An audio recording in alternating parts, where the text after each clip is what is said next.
Are we ready? Yes. So thank you very much and good afternoon and welcome for this briefing. We are here as members of the Senate. We would have had our colleagues from the National Assembly, but unfortunately they're in Mombasa. Then we have our colleagues from the county assemblies. Several county assemblies are represented here.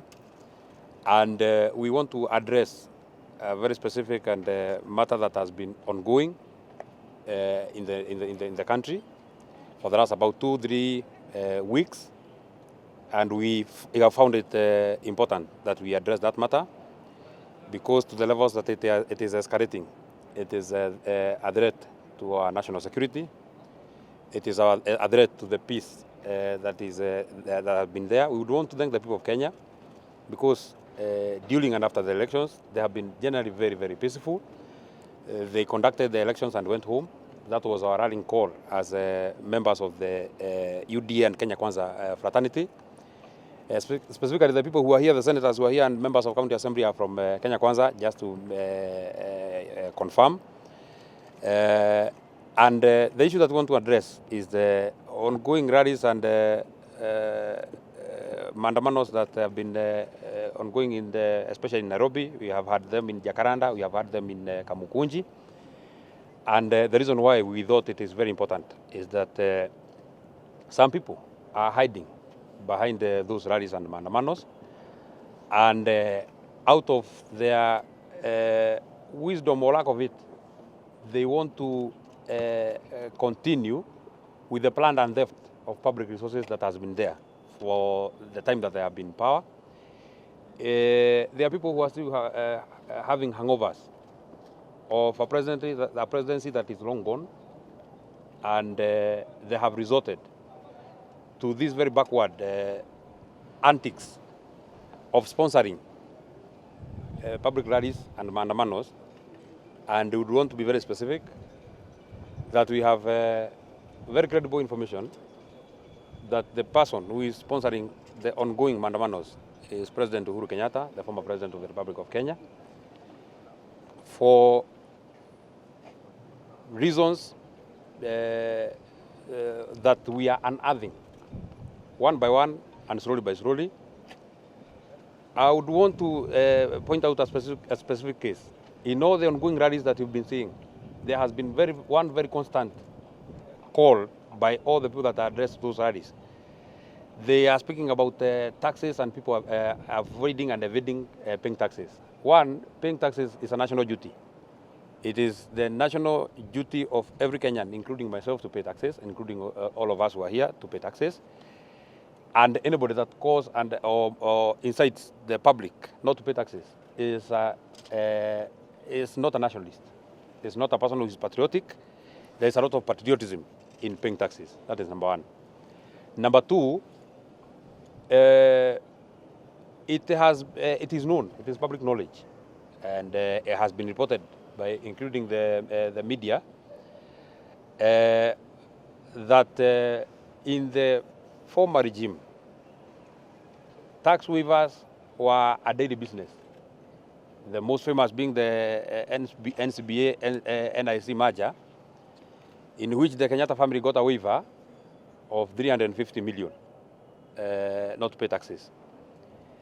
The reason why the former president is so agitated is because they very, very illegally and procedurally got a license from the Communication Authority, the 5G license.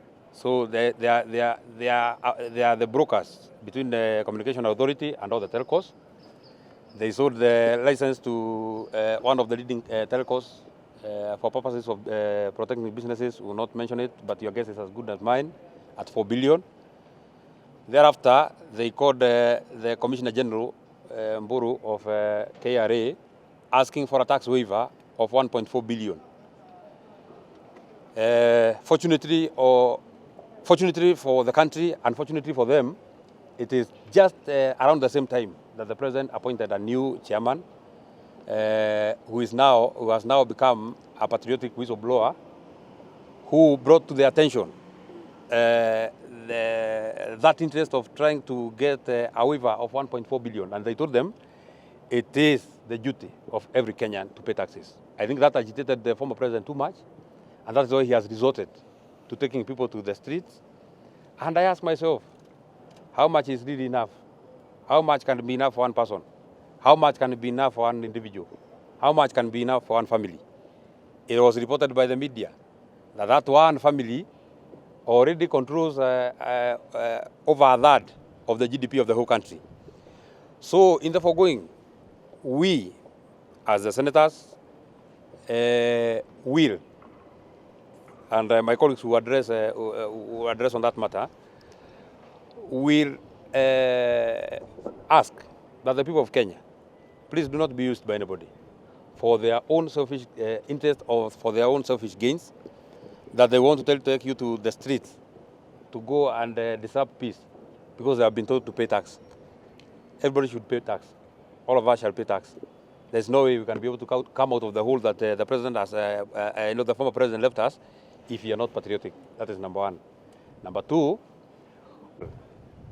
because we have been tasked with the duty of oversight as parliamentarians, we shall also ask for an audit from Kenya Revenue Authority of all the tax waivers that the Kenyatta family as a family have enjoyed from the government for the last 10 years. Because if they're asking for a 1.4 billion tax waiver in a new regime, how much more would they have asked in the time that they were in power?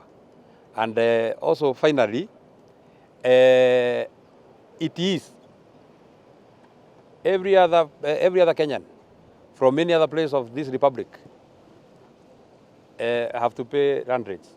However small piece of land that you have to pay land rates. So we'll also be doing an audit.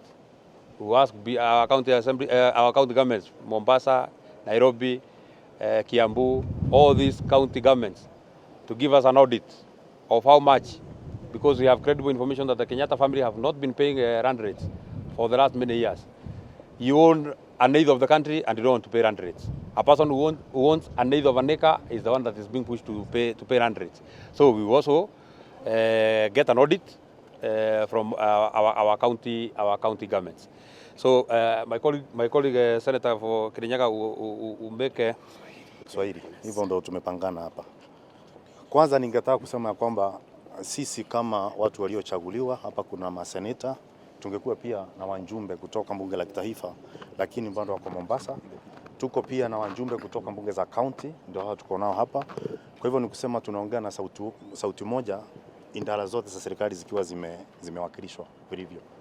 Kwanza niseme kwamba tumeshtushwa sana na kushangazwa na tukio ambalo linaendelea kuhusu maandamano.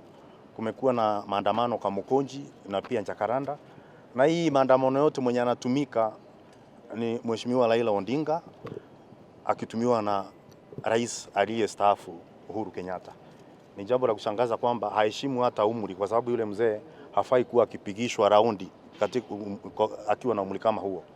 Jambo la kwanza, tunajua wazi kwamba wakati bank ya NCBA ilikuwa inaunganika na NIC, kuna pesa ambazo zilikuwa zinafaa kulipwa kondi, ambayo ilikuwa ni milioni 1350, na hiyo haikufanyika kwa sababu NCBA mnajua pia inahusishwa na familia ya Uhuru Kenyatta. Na kwa hivyo inaonekana lazima Raila Odinga na wafuasi wake watumike katika jambo kama lile, kuja wamtetee katika maandamano ambayo inatuharibia uchumi na kuharibia hali ambako Kenya nzima tuko na kiangazi na tuko na janga la njaa. Ya pili, mnajua kwamba kuna huu mtambo wa 5G ambao ulikuwa sana inapeanwa, leseni inapeanwa na CCK. Lakini kwa jambo speciali, leseni haikupeanwa na CCK kwenda kwa Safaricom. Na mnajua kwamba Safaricom pia ni kama ni parastato, ni ya umma pia. Uhuru Kenyatta ndo walipewa ile leseni, ndo wakauzia Safaricom na pesa ambayo ilihusika ilikuwa bilioni 4. Na hilo jambo lilikuja kujulikana ya kwamba anataka pia kukwepa ushuru, na ndio walikuwa wameagiza KRA ambayo ni idara inakusanya ushuru kwamba waweze kuondolewa katika orodha ya wale wanalipa ushuru. na ilipojulikana ilifika kwa mwenyekiti ambaye alisimamisha hilo jambo, ambapo wangekwepa na shilingi bilioni 1.4 ambao ni pesa mingi sana katika Kenya wakati huu tunakumbwa na janga la njaa. Tuna jambo lingine la muhimu sana, kwa sababu tukiangalia sana kuna kitu inaitwa Rallies. Kuna ile kondi inalipwa katika wenye maproti na wenye mashamba. Pia mnajua kwamba Uhuru Kenyatta na familia yake ni wao ambao wako na ile mashamba kubwa sana katika hii Kenya, kutoka Mombasa kwenda Nakuru hata Nairobi. Itawezekanaje mkazi mwenye anakaa Kayole alipe pesa la shamba, lakini wale ambao ni matajiri wakubwa wanakataa kulipa kondi ya shamba? Kwa hivyo pia tungeambia kaunti zote zile zinahusika kwamba wakuja wanakili mashamba yote ambao inahusika na wale watu walipi kondi, walete ndio tuweze kuelezea Wakenya kwamba tuonyeshe mahali shinda iko. Na ningetaka kuambia kwamba Uhuru Kenyatta na Raila Odinga kwamba kivuli cha fimbo wakifichi mtu njua. Hata wakijificha kwa maandamano, mambo yao tushayajua, tushayamulika na tutaendelea kufuatana na wao. Na niambie Wakenya kwamba kama jiko halijafungwa, tumaini la mbwa kula bado linakuweko. Hawa Wakenya ambao tuko nao siku ya leo tunaambia bado kuna tumaini, kama serikali ya Kenya Kwanza bado iko kwa kiti, kwamba wenye walipi kondi watalipa ya mashamba ya zile biashara wanafanya, ili Wakenya waweze kupata huduma ambayo wanafaa kupata. Asanteni. The Engineer Homo Matinga, Senator Nyeri County and Chairman of Mount Kenya Senators Caucus. For avoidance of doubt, we are united in what we are saying. We are demanding the former president, Uhuru Kenyatta. He had his power time, he misused it, and we are going after him. Not after his personal businesses, we are going after the fact that he has been avoiding paying taxes. And if you listen to Laira speak, you'll hear Uhuru Kenyatta. The first thing that is pushing that people, Kenyans, will not pay taxes. We want to tell Uhuru, we know he's avoiding to pay the 1.2 billion that he was supposed to pay. After having brokered the license for the 5G, he was given waivers for the taxes for the last 10 years. We are doing audit report and we'll place it on the house, on the floor of the house, and he must pay that. Na ndio tunataka kumwambia ajue sisi watu wa Kenya Kwanza, hata wakija na tactics aina gani, sisi lazima tufuate, ndio tufanyie Wakenya kazi vile tuliwagana na Wakenya. Na hii mambo ya ushuru tunajua walisukuma wapate serikali, hawakujua tutapata, kwa sababu yale mambo walikuwa wameficha ni mambo mengi sana, na yameanza kufichuka, yanaanza kutokezea, na tutayasukuma mpaka tuhakikishe haki ya Wakenya imefanyika. Asanteni sana. President sanctioned this statement as he approved it, that you're going for the last of Kenyatta's. And how credible that information is and from which source? Two things. Number one is that we are Kenyans. That is number one. Number two, we are representatives of the people. We do not require any sanction from anybody to speak on anything. We have also a working brain and a working mind, and that is why we've been given these jobs by our people. So on whether anybody has sanctioned this statement, we require no sanction. That is number one. Number two, you asked on the credibility of the information that you are giving.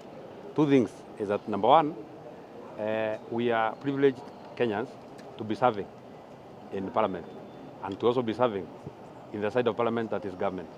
So some of the things that I have actually mentioned are public knowledge. The merger between CBA and NIC is public knowledge, everybody knows. Number two, you have also heard me quote Anthony Maura, chairman of KRA. He is chairman, and I think he's a patriotic man, that he was able to whistleblow that this is the things that the rot that has been happening in KRA. And finally, we may not really necessarily have to jump before the gun. We have said that we are doing an audit. The audit will be public. KRA will come to the Senate. Our sessions are never in camera. You'll be there. All these facts will be right there. For some of us, we are staunch Christians. We only speak what we know and speak what we believe is the truth. We are truthful men. We are truthful men.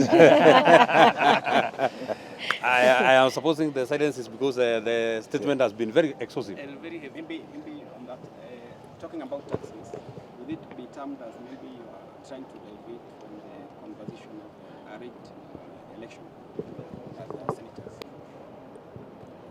The topography of our constitution has only one avenue of appeal for the presidential election. That is the Supreme Court. Once the Supreme Court speaks that these were the facts, the only other available option is patience and persistence. You only patient for another 5 years and wait and try again. So all these other antics are things that are not founded on any basis of truth. If truly our competitors or our opponents were speaking about the IBC, then their talks in their rallies should probably be on IBC, but they speak about IBC a quarter a minute, and then they speak about avoidance of taxes the rest of the minute. So there is more than catches the eye. Well, and again, maybe to add on that, coming 6 months after question, having realized now that the election was buggered. So you will see, and everybody who's even blind enough will see, these are defeationary tactics. But what we're saying, we are telling the president, the deputy president, don't stop at every barking dog. Let's face these people. Continue on your mandate on delivering what we promised the Kenyans. Let us handle them. We know the truth, and we're going to, because we are fearless Kenyans. As my Senator Medwa said here, we are not only truthful, but we are fearless. And we're going to take them hard on. 10 years they've been on the power, 58 years they've misused Kenyans. Their time has come to an end. And that's what we want to tell to them. This time is over for you guys. Enough is enough. We are going to face you, and we are coming after you because we cannot let you exploit Kenyans for 58 years. 10 years in power, you've exploited us. We are going back to every penny that has been wafered, and we know, and as Senator Medwa said, these things are made open in the sessions, and they'll be there for Kenyans to see.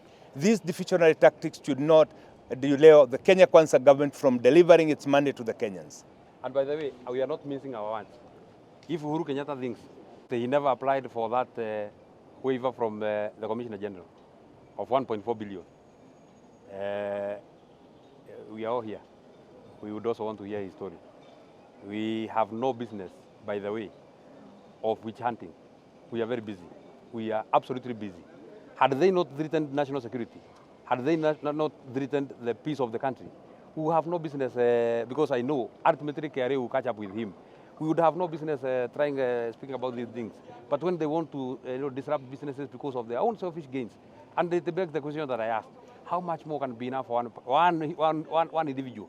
There is enough for all of us, but there is not enough for one greedy individual. Even if you give him the whole world, you still want the heavens. Thank you very much, and enjoy the rest of your afternoon.